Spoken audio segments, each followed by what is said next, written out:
20년이 훌쩍 넘는 기간 동안 집안 살림과 아이들 양육만 해오신 50대, 60대 여성분들이 취업을 하려고 하시면 정말 막막하시죠. 그런데 아이를 양육한 경험과 집안 살림만 할 줄 알아도 간단한 교육만 수료하고 취업에 도전할 수 있는 일자리가 있다면 어떠신가요? 자격 취득에 긴 시간이 필요하지도 않고 큰 비용이 들어가지도 않아요. 일정 시간 이상 일을 하면 교육비의 절반을 국가에서 돌려주고요. 안녕하세요. 시니어를 위한 모든 정보 시니어 위즈돔입니다.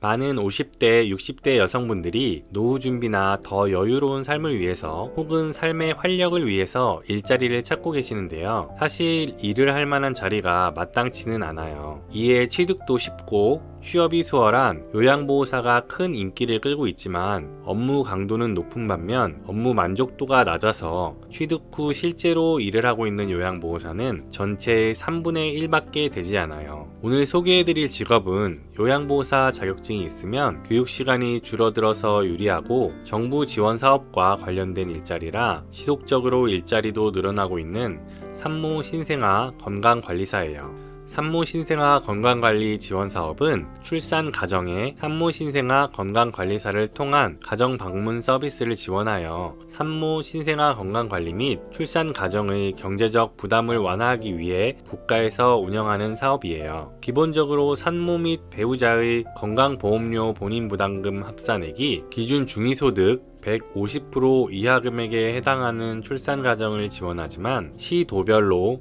예산 범위 내에서 소득 기준을 초과하더라도 별도 기준을 가지고 지원이 가능하다고 해요. 저출산 대책으로 정부에서 지속적으로 지원 범위를 확대하려고 하고 있기 때문에 출생아 수가 줄어들더라도 일자리는 오히려 늘어날 수가 있어요. 산모 신생아 건강관리사가 하는 일은 산모 건강관리와 신생아 목욕이나 수유 지원을 포함하는 신생아 관리, 산모 식사를 준비하거나 산모 신생아의 세탁물 관리 등 산모와 신생아에 관련된 전반적인 일들이에요. 이 외에 산모와 신생아를 제외한 다른 가족에 관련된 지원이나 일반 가사 활동은 표준 서비스에 포함되지 않는 부가 서비스의 영역이라서 추가로 서비스를 구매해야 하고요. 산모 신생아 건강관리사로 활동을 하기 위해서는 산모 신생아 방문 서비스 제공 인력 교육 과정을 수료해야 해요. 신규 가정의 경우 이론 24시간, 실기 36시간, 총 60시간의 교육을 이수해야 하며 경력자 과정은 이론 12시간, 실기 28시간에 총 40시간 교육을 이수하면 돼요. 이 경력자 과정에 요양보호사 자격증이 포함이 되기 때문에 요양보호사 자격증이 있으신 경우 교육 시간이 줄어들고 교육 비용도 적기 때문에 꽤 도움이 돼요. 요양보호사 외에 간호사, 간호조무사, 사회복지사 자격증을 소지했거나 최근 3년 내 산후조리원, 산후도우미 파견업체 등에서 500시간 이상 종사한 경력이 있는 경우도 경력자로 인정받을 수 있어요. 또한 이전에 제가 설명드렸던 아이돌봄이 서비스를 포함하는 유사돌봄 분야에서 최근 3년 내에 500시간 이상 종사한 경우도 포함이 되고요. 보건복지부에서 운영하는 서비스이지만 산모신생아 건강관리사로 활동을 하려면 일단 교육을 수료한 이후에 서비스 제공 기관에 직접 지원을 해서 취업을 하는 과정을 거쳐야 해요. 지역의 여성능력개발센터 등에서도 교육 진행과 취업 연계를 함께 지원해주고 몇몇 업체들의 경우 산모신생아 건강관리사 교육과정과 산후관리 파견업을 함께하고 있어서 이러한 것들을 찾아서 교육을 받으시면 교육 수료와 취업 지원을 함께 받으실 수 있어요. 교육기관을 선정할 때 취업 연계가 잘 되는지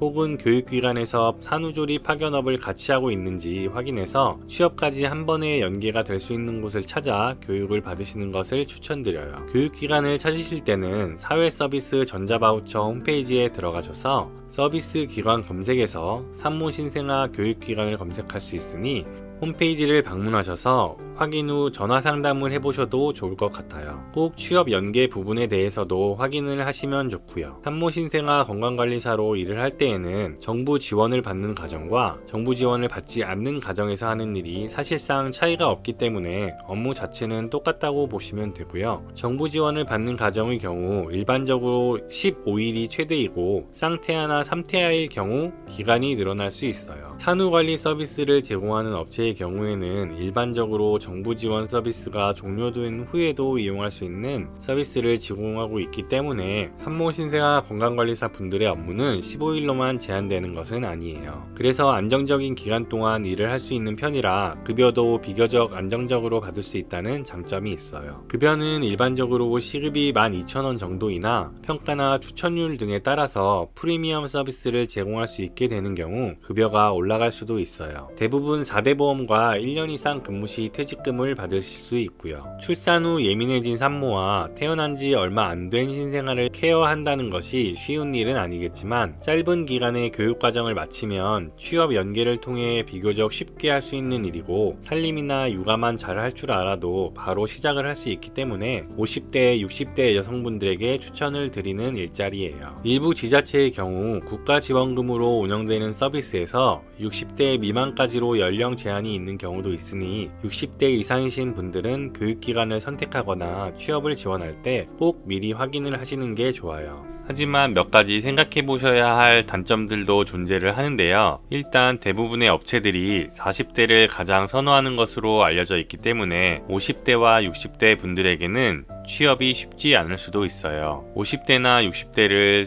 채용을 하지 않는 것은 아니지만 아무래도 30, 40대에 비해서는 취업에 조금 더 시간이 걸릴 수도 있는 것이 현실이긴 해요. 그리고 정부 지원을 받지 않는 서비스의 경우 서비스 비용이 비싼 편이라 생각보다 수요가 적을 경우가 있어요. 15일씩만 일을 해야 하는 경우도 생각보다 많이 생길 수 있고요. 그래서 매일 일을 해서 월 200만원 이상의 월급을 정기적으로 받아야 하시는 분들의 경우에는 고민을 하시고 시작을 해보시는 게 좋을 것 같아요. 오늘도 끝까지 시청해주셔서 감사합니다. 행복한 하루 되세요.